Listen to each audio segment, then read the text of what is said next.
Ito yung isa sa masarap na luto sa sardinas, yung sinigang. Paghigo pa lang ng sabaw talagang pagpapawisan ka na. For today's video, sardinas naman yung ating recipe ngayon. Bali magsisigang tayo. Igisa lang natin muna itong bawang hanggang sa lumabas na yung aroma. Then isunod na natin yung sibuyas.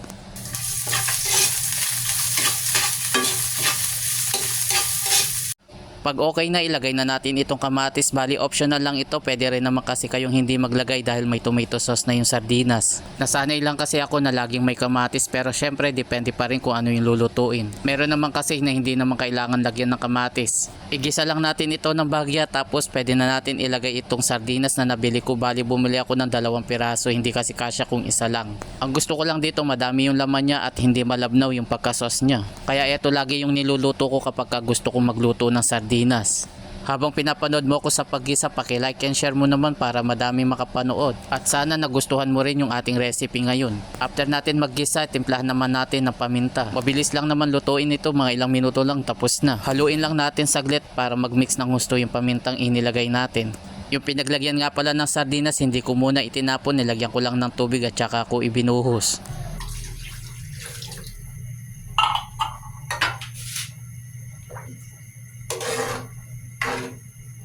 Maglagay tayo ng 3 pirasong siling panigang at takpan natin. Balikan na lang natin yan mamaya kapag kakumulo na. Baka nakarating ka na dito sa bahagi ng aking video, paki-comment mo naman kung tagasan ka para malaman ko kung saan lugar ako napapanood. Pigain lang natin yung kamatis, nakakatulong kasi yan para lalong lumabas yung lasa at katas niya.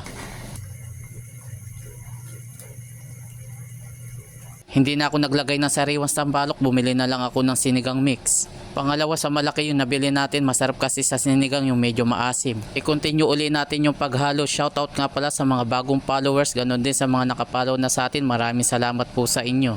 Ilagay na natin itong gulay, takpan na lang natin ito at balikan na lang natin ito after 2 minutes.